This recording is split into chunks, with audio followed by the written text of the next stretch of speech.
Regular visitors to winepages.com will know that I'm pretty sceptical about half price and bog off offers in the supermarkets and the major retailers.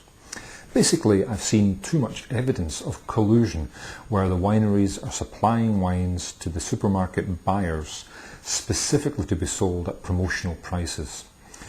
I always have very grave reservations about whether these wines were ever worth the headline price that's being talked about on the labels.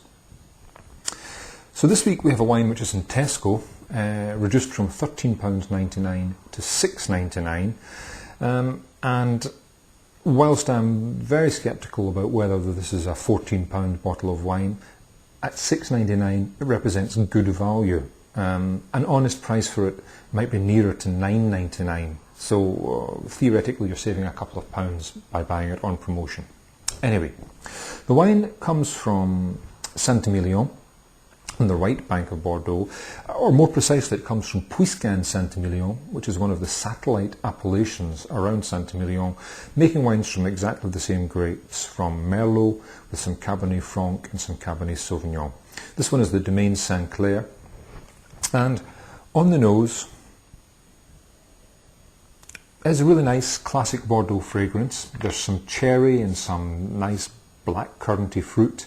There's a little edge of older oak, giving kind of cedary notes to the wine, and a nice savoury kind of black olive kind of character, which I like. On the palate,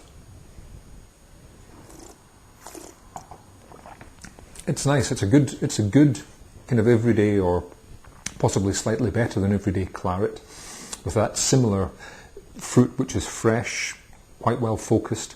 Nice tannins, adding a little bit of structure and solidity to the wine, and good acidity, keeping it fresh. If it was £13.99, I would have reservations about recommending it.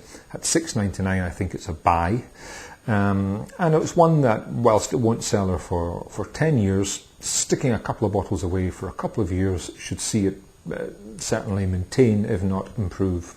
Not a bad wine, and it's this week's Wine of the Week.